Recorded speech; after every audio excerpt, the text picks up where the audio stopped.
En videos anteriores hemos comentado y leído algunos estudios presentados por la filósofa inglesa Anna Besant en un libro presentado también por la Sociedad Teosófica llamado Cristianismo Esotérico, donde ella prueba con todo lujo de detalles que en todas las religiones, incluido el cristianismo, se encuentran dos enseñanzas: una para el pueblo en general, que es la exotérica, y otra para los iniciados y solo unos pocos que se considera que ya están listos para conocer los misterios menores. De aquí en adelante vamos a seguir rigiéndonos por el mismo libro de esta señora que, como ya hemos dicho, fue directora de la Sociedad Teosófica durante muchísimos años y publicó muchísimos libros. Pero volviendo a nuestro objetivo, veamos lo que ella dice acerca de otras enseñanzas esotéricas que tiene el cristianismo. Y dice lo siguiente con relación al Cristo histórico. Dice: en el primer capítulo de este libro hablamos ya de la identidad de todas las religiones del mundo y vimos que el estudio de esa identidad, por lo que se refiere a creencias, simbolismo, ritos, ceremonias, historias y fiestas conmemorativas, ha producido una escuela moderna que asigna a todo ello su origen común, que sería la ignorancia humana y la explicación primitiva de los fenómenos naturales. De esta identidad se han sacado armas para herir de muerte a cada religión en particular, y los ataques más rudos contra el cristianismo y contra la existencia histórica de su fundador han partido de ese campo. Así es que para hacer el estudio de la vida de Cristo y de los ritos del cristianismo, de sus sacramentos y de sus doctrinas, resultaría fatal la ignorancia de los hechos tal cual se presentan ordenados por los autores de la mitología comparada. Bien comprendidos, pueden ser de provecho más bien que dañosos. Hemos visto que los apóstoles y sus sucesores interpretaban el Antiguo Testamento con la mayor libertad, atribuyéndole un sentido alegórico, místico y simbólico, mucho más importante que el histórico, aunque no negasen este en modo alguno, y no hacían escrúpulos de enseñar al creyente, instruido en algunas de sus narraciones históricas, pero al parecer que eran en realidad puramente alegóricos. En ningún otro caso quizá es más necesario hacerse de esta inteligencia que cuando se trata del estudio de la historia de Jesús, llamado el Cristo, pues si no desenredamos los enmarañados hilos y no vemos dónde han sido tomados los símbolos como sucesos y las alegorías como historias, perderíamos la mayor parte de la instrucción encerrada en el relato y mucho de su rarísima belleza. Nunca insistiremos lo bastante en afirmar que el cristianismo tiene que ganar y nada que perder, añadiendo a la fe y a la virtud el conocimiento, conforme lo ordenaron los apóstoles. Temen los hombres que el cristianismo se debilite si se la mira a la luz de la razón, y consideran peligroso, entre comillas, el admitir que los sucesos que se han considerado históricos tienen el alcance más profundo de un significado místico o mítico. Pero es al contrario, pues se fortalece, y el que así lo estudia ve con alegría que la perla de gran valor brilla con más luz, más clara, es pura, cuando se la despoja de la cubierta de ignorancia y saltan a la vista sus múltiples matices. Hay al presente dos escuelas, dice la señora Besant, diametralmente opuestas, que sostienen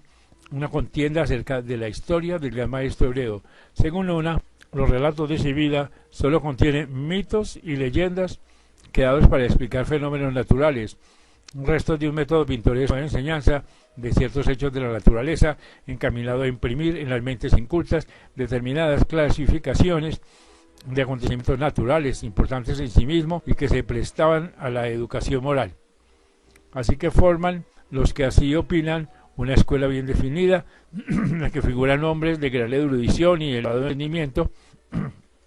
en derredor de los cuales se amontona una turba menos instruida,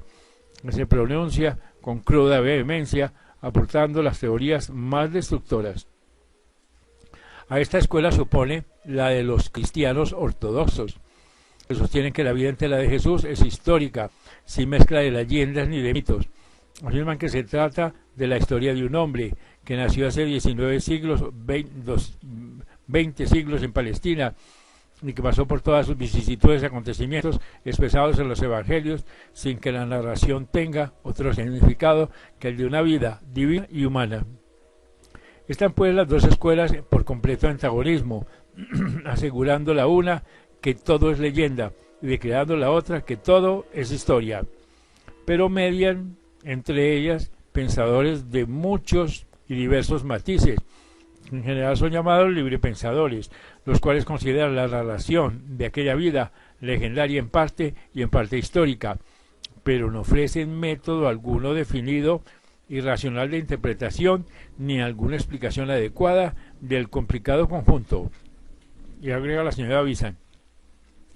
Y asimismo encontramos dentro de la comunión cristiana un número considerable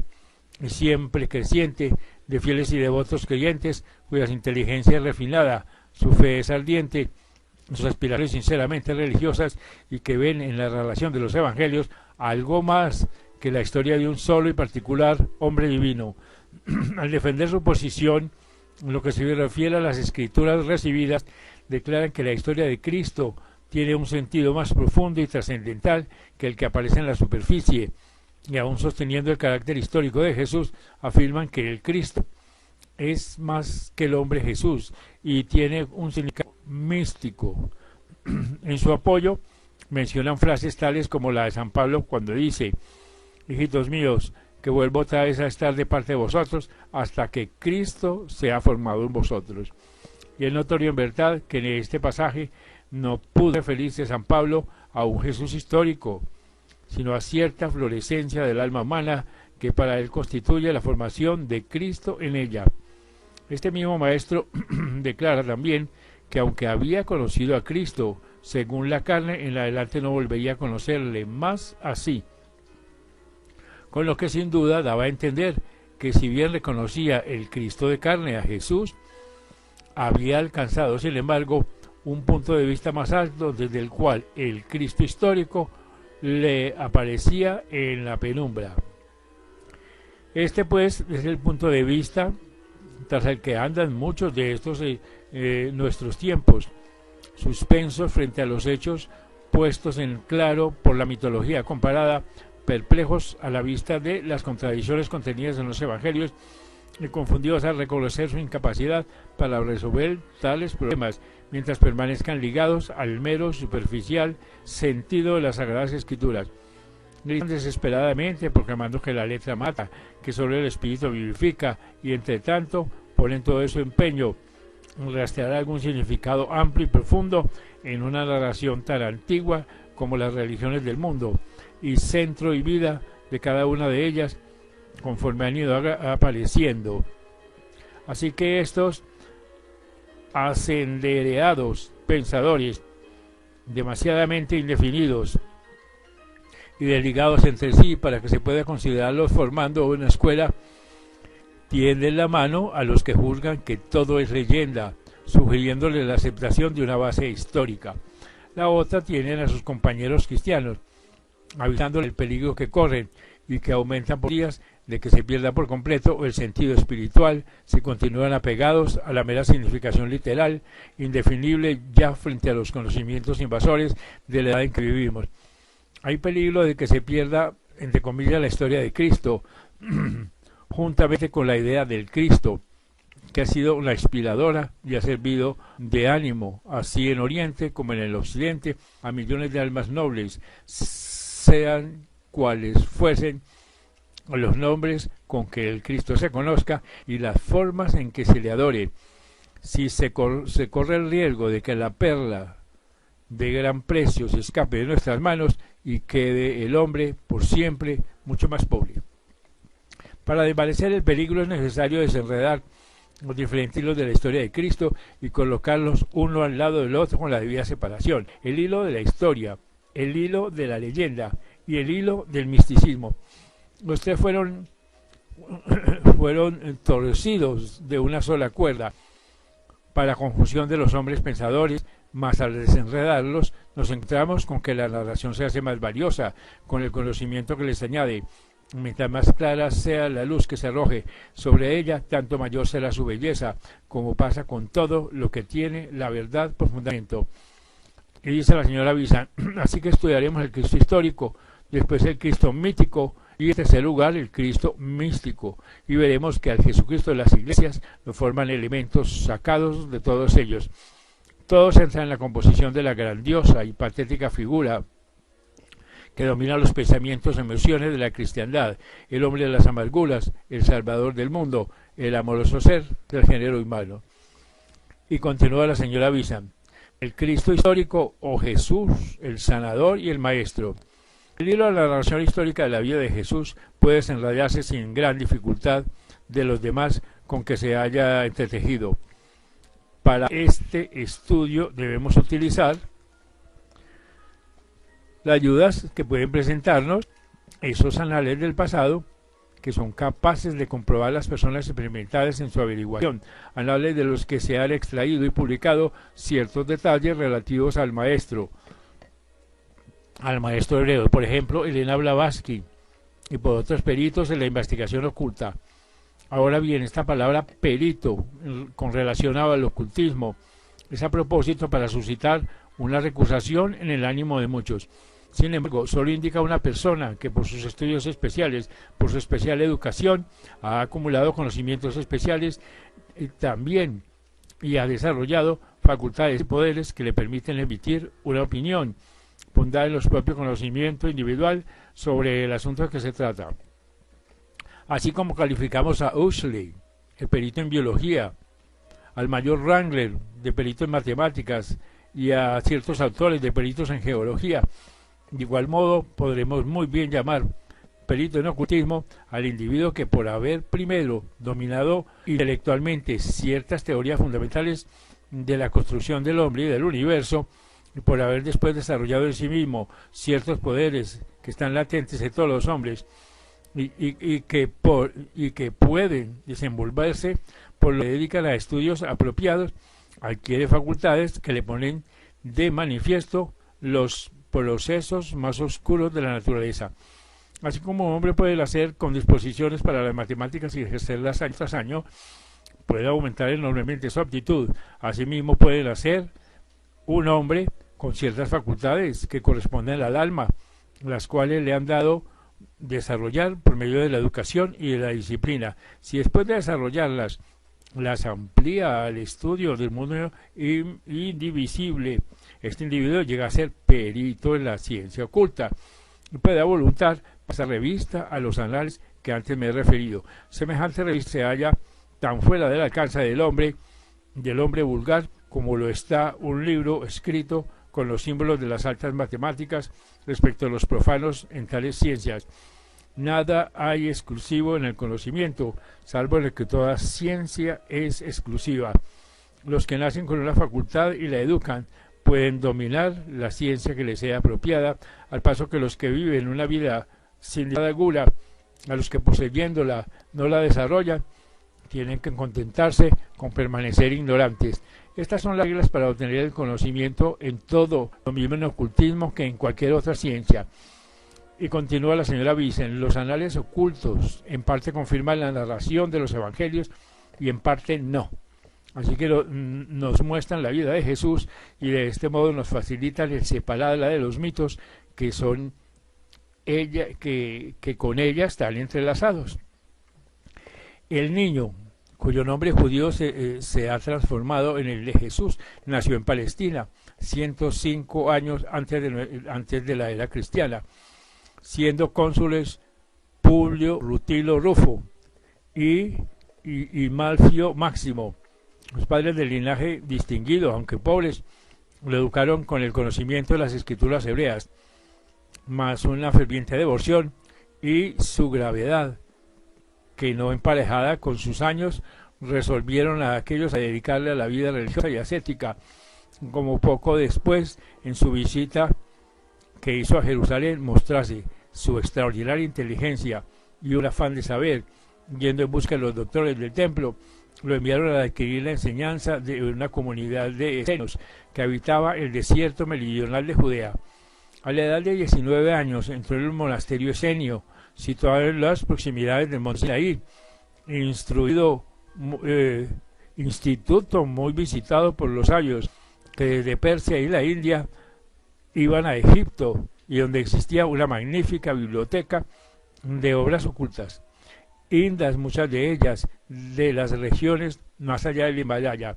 Desde este lugar de místico saber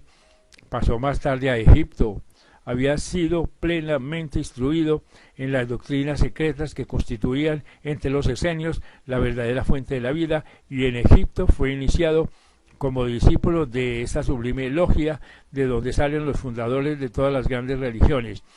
pues Egipto ha seguido siendo uno de los grandes centros que hay en el mundo para la guarda de los misterios verdaderos, de los cuales solo son débiles y lejanos reflejos todos los misterios semipúblicos. Así que los misterios históricamente calificados de egipcios eran sombras de los asuntos de que realmente se trataba, entre comillas, en la montaña. Y allí fue consagrado el joven hebreo de un modo solemne que le preparó para el sacerdocio regio, a que llegó más tarde. Era pues su pureza tan sobrehumana y tan grande su devoción, que en su edad viril, llena de gracia, aventajaba en mucho a los severos y a algún tanto fanáticos ascetas con quienes se había derramando entre los adustos judíos que le rodeaban la fragancia de una sabiduría suave y tierna, como rosal que plantado de modo extraño en un desierto esparciera sus perfumes sobre la estéril llanura. La majestuosa gracia y hermosura de su nítida pureza formaba en torno suyo radiante aureola, y sus cortas palabras dulces y amorosas despertaban aún en los más duros temporal gentileza y en los más rígidos pasajera ternura. Así vivió 29 años de vida mortal, creciendo de gracia en gracia. Con pureza y devoción tan sobrehumanas, estaba en condiciones de servir de templo a un poder más elevado, para ser la morada de una presencia poderosa. Había sonado la hora de que se realizase una de las manifestaciones divinas que de tiempo en tiempo vienen en auxilio de la humanidad, cuando para aprender la evolución espiritual se necesita un nuevo impulso, cuando la aurora de una nueva civilización va a despuntar. Estaba entonces al mando occidental en la matriz del tiempo, a punto de nacer. Estaba la superraza teutónica dispuesta a empuñar el cetro que caía de las manos trémulas de Roma. Pero antes que emprendiese su jornada, debería aparecer un Salvador del mundo y colocarse junto a la cuna del Hércules, niño y tembloroso, y bendecirlo. Así que un poderoso Hijo de Dios, entre comillas, debía encarnar en la tierra un instructor supremo, lleno de gracia y de verdad, que poseía la sabiduría divina en su más plena medida, y que era en realidad el Verbo, entre comillas, encarnado, luz y vida desbordadas, fuente positiva de aguas vivas, Señor de compasión y de sabiduría. Este era su nombre, que desde sus estancias en los lugares ocultos bajó al mundo de los hombres. Y continuó la señora Bizán: mas necesitaba un tabernáculo terrestre, una horna humana, el cuerpo de un hombre. ¿Quién más a propósito para hacer su cuerpo con voluntad y alegría en servicio del uso, ante el cual ángeles se humillaban con la más profunda reverencia, que este hebreo, el más noble y puro entre los espectros, entre comillas, cuyo cuerpo y alma inmaculado eran lo mejor que la humanidad podía ofrecer? Así pues, el hombre Jesús se entregó voluntario al sacrificio, entre comillas, se ofreció sin mancha, el amante Señor que tomó para sí aquella forma pura como tabernáculo y vivió en ella 3 años de vida mortal. En las tradiciones contenidas en los evangelios se encuentra una época señalada por el bautismo de Jesús, cuando se vio al Espíritu, entre comillas, que descendió del cielo como paloma y reposó en él. Y una voz celestial le proclamó al Hijo muy amado, de quien los hombres debían prestar oído. y era él en verdad el Hijo amado en quien él le tiene su complacencia. Y desde entonces comenzó Jesús a predicar, y fue aquel grande misterio.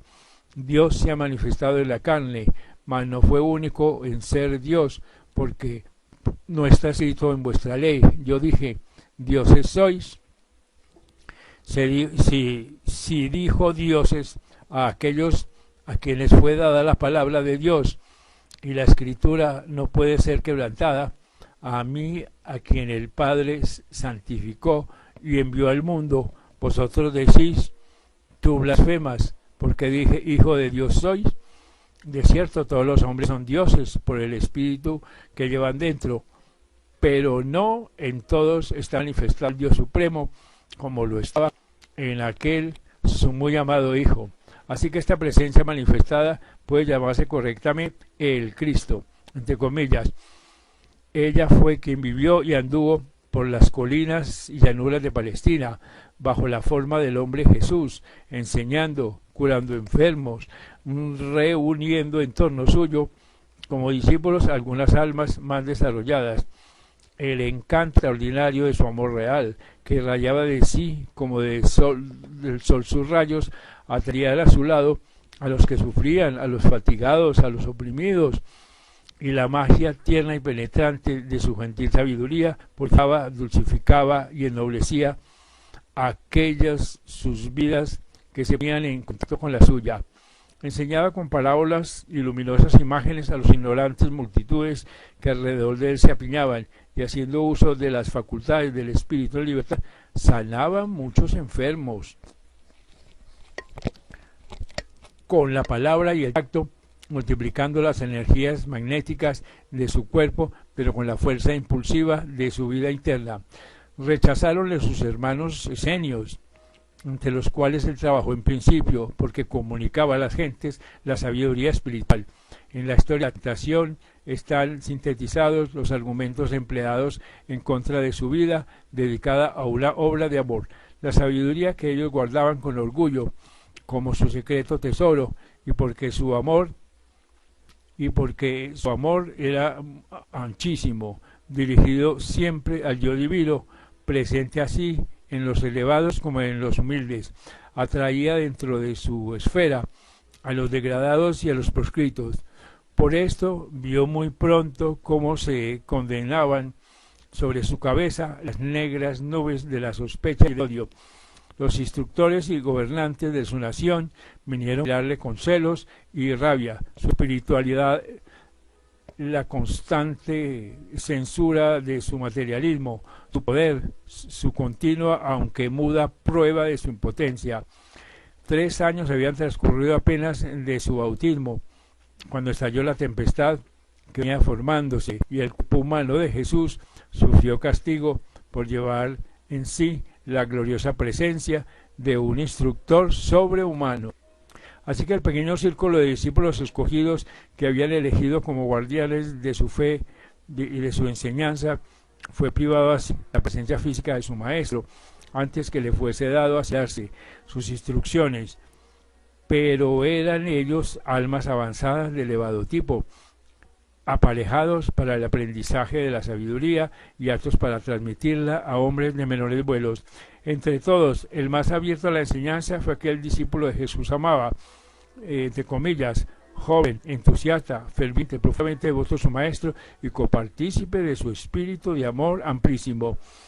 En la centuria que siguió a la desaparición de Cristo del mundo físico, fue el representante de la devoción mística que va tras el éxtasis, tras la visión divina, tras la unión con lo supremo, mientras que el último gran apóstol, San Pablo, representó el aspecto de la sabiduría de los misterios. Así que el maestro no olvidó la promesa que le hizo de venir a ellos después de que el mando hubiese dejado de verle, y por más de 50 años les estuvo visitando con su cuerpo sutil espiritual, prosiguiendo las enseñanzas que había comenzado cuando ellos vivían y adoctrinándolos en el conocimiento de las verdades ocultas. Ellos vivieron bastante tiempo reunidos en un lugar apartado en los confines de Judea, sin llamar la atención entre las muchas comunidades aparentemente similares de aquel entonces. Estudiaban las profundas verdades que él les enseñaba y adquirían, entre comillas, los dones del Espíritu Santo. Estas instrucciones íntimas, comenzadas en su vida física y continuadas después de abandonado el cuerpo, constituyeron el fundamento de los, entre comillas, misterios de Jesús, que hemos visto en la historia de la iglesia primitiva y que formaron su vida interna, núcleo a que fueron adhiriendo los materiales heterogéneos que al cabo formaron al cristianismo eclesiástico. En su notable fragmento llamado Pistis Sophia figura un documento del mayor interés, el cual se refiere a la enseñanza oculta y está escrito por el famoso Valentino. En él se dice que las lecciones de sus discípulos llegaron en los 11 años que siguieron a su muerte tan solo a las regiones de los primeros estatutos, a los primeros misterios dentro del velo. Entonces no habían aprendido la distribución de las órdenes angélicas, de la cual habla en parte Ignacio. Después Jesús, estando en la montaña, entre comillas, con sus discípulos que recibieron su vestidura mística, el conocimiento de todas las regiones y las palabras de poder para entrar en ellas, les enseñó más aún, prometiéndole lo siguiente: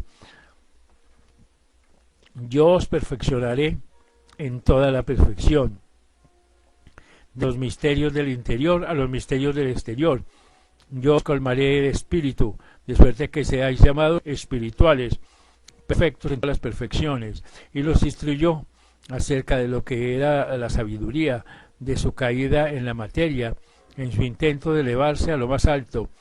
de sus clamores y a la luz en quien había puesto su enseñanza, y del envío de Jesús para redimirla del caos y de su coronación con la luz de aquel, de su liberación de la servidumbre. Y aún siguió más adelante, hablándoles del más elevado misterio, el inefable, el más sencillo y claro de todos, aunque el más alto, el que debía ser conocido de aquel que renunciase al mundo de un modo completo. Por este conocimiento los hombres se convertían en Cristos, pues tales hombres son yo mismo, y yo soy esos hombres, pues Cristo en ese misterio más elevado, conocimiento de que los hombres son transformados en pura luz y llevados dentro de la luz, y celebró para ellos la gran ceremonia de la iniciación, el bautismo, que conduce a la región de la verdad y a la región de la luz, y les mandó celebrarlo para otros que fuesen dignos, pero,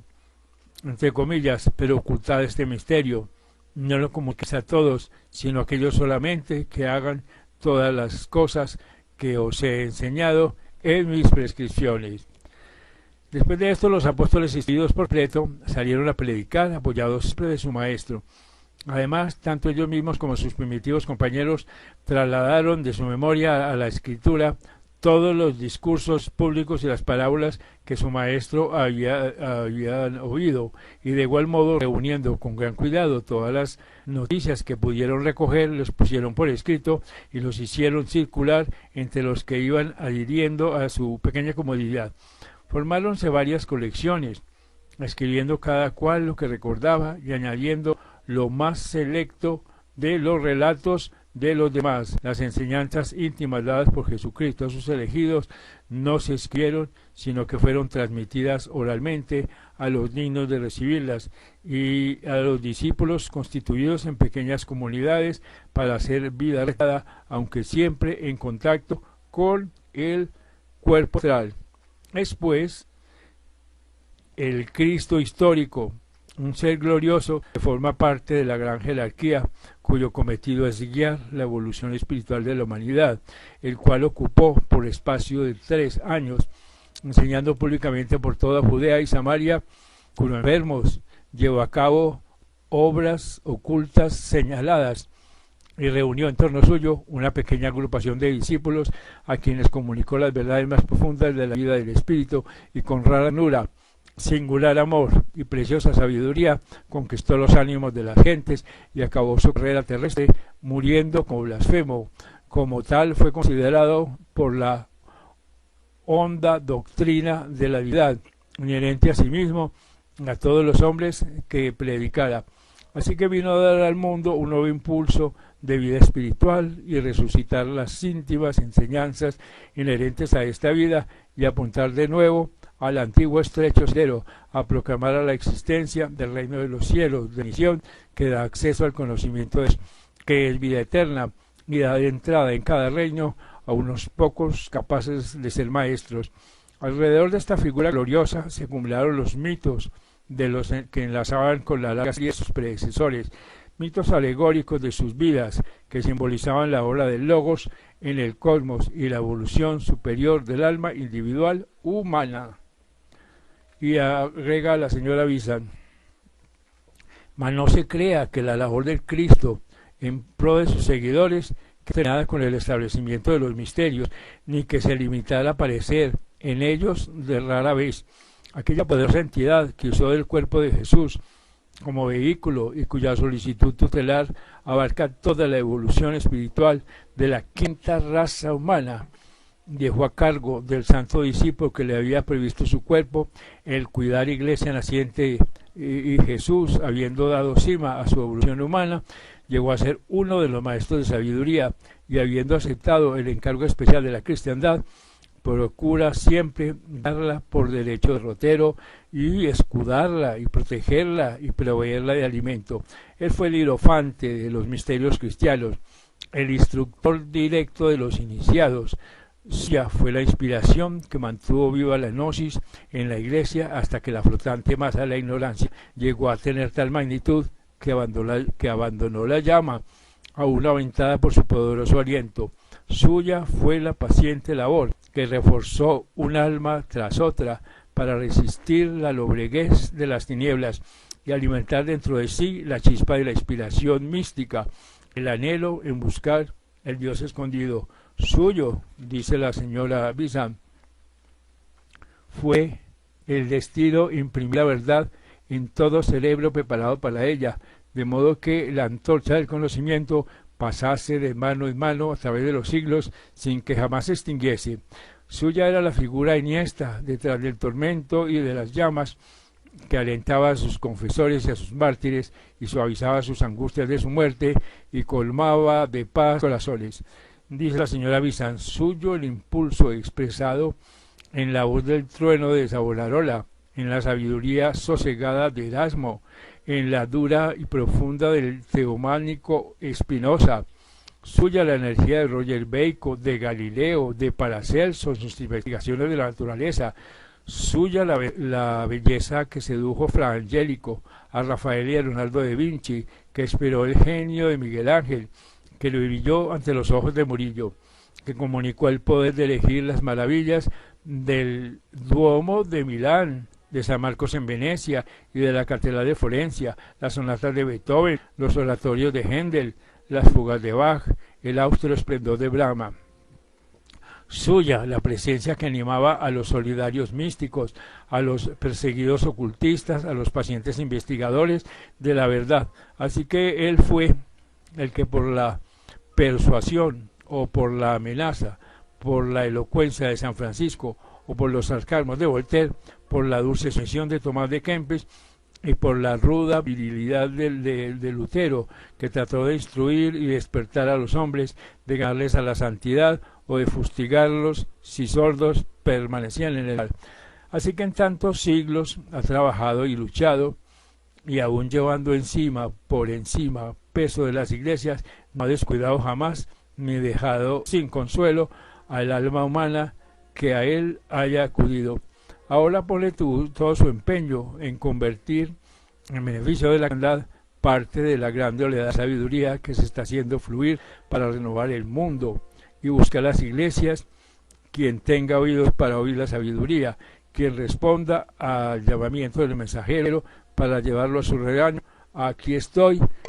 miradme. Este es pues un resumen de lo que es la biografía física de Jesucristo.